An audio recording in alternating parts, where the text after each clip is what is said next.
I'm Vactor, and I'm back talking My Adventures with Superman Season 2, Episode 6, The Machine Who Would Be Empire. Now, this is the Brainiac episode. We're finally getting to see him kind of stretch his robotic limbs, and the curtain has been pulled back. We've been seeing him in the background since Season 1. He's been teased on this show, but we're finally getting to see this version of Brainiac, the classic Superman villain that we all know and love.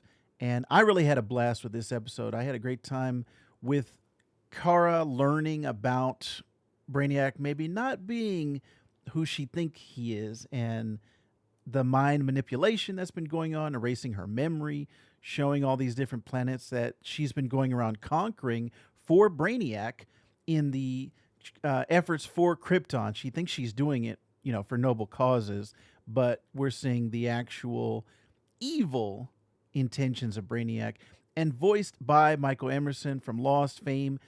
Does a great job recently in Fallout as well, but always does a great job as kind of a slimy, shifty character.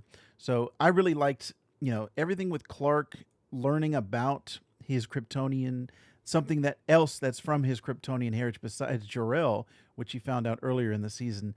And those three dots that Brainiac design, I really like the way that this one looks. It's alien, it's different, but in the same effect, we have those familiar elements of Brainiac, like I said, the 3-dot symbol. And man, this is just some fantastic storytelling that they're doing with the family ties between Clark and Cara, between Clark and, his adopted homeworld, and he shows Cara the baseball scene with Paul Kent, and they're playing catch. And that was a fantastic just moment and kind of set piece for showing who Clark is and getting down to that deeper thing of the nature versus nurture aspect of Superman that I always love. The reason he is Superman, the reason he is like the great all-American Boy Scout, is because of his family, the way that he was raised. It wasn't his DNA. It wasn't something that was built into him from the start. And we've seen different aspects of Superman over the years. What if he landed in Russia? What if he grew up without the Kents, right? So I love that aspect of Superman. He is the moral center, and everything that is Superman is from the Kents and raising him in Smallville. So that to me was fantastic. We got to see that in this version of the show. And I got to give a shout out to Jack Quaid. Man, he's killing it on both the Clark side and the Superman side. But I'm just loving his performance so far, and still trying to figure out these new powers that he's got, this electric blueness that comes out in these episodes. I'm really liking what they're doing with this. There wasn't, I don't think, a dull moment in this episode. It moved. The action sequences, he had the fight scenes with all the other Brainiac enslaved people in the hologram, on the holodeck, basically, where he was fighting, and then just wearing Clark down, and to the point where I think we're going to see Cara come to the rescue, obviously, next episode. And especially, she had that revelation at the end that she was, her memories have been wiped and been erased, and she's been manipulated this whole time. So I'm really interested to see where this season goes, because we're already, we've got like 2 episodes left in the season. Jimmy and Lois show up at the very end and look like the monkey from the last couple episodes ago, the gorilla that we saw. But I'm really interested to see where this show is going. Man, it's still top notch to me. I'm having a great time.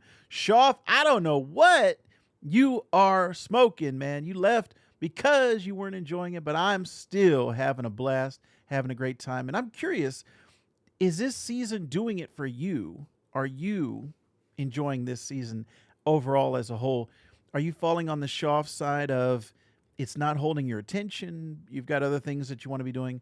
Or are you on the Vactor side and you still are engaged in the animation, the humor, the drama, the action, and the storytelling? Everything is still hitting for me, whereas this is one of my highlights of the week when I'm watching every Max is really actually having a bunch of shows that I'm currently engaging with, but having all the Warner Brothers and the DC stuff, and they just came out with that new Suicide Squad Isekai. That is really a great anime. And this is also an anime. That was more of a traditional one. This one's more of like an Americanized anime, but I'm having a great time with both of them. So I want to know, are you having a great time with all these anime-inspired DC stuff that's coming out, or are you not having a great time? Let me know in the comments down below. I'm very curious to know your thoughts. But man, 2 more episodes left on this season, and they have been renewed for another one. So we're going to see this. The arc is going to go into the next season with season 3 on My Adventures with Superman. But Vactor's having a good time. I hope you're having a good time. And stay tuned for the next review and the next episode here on This Comic Cooks.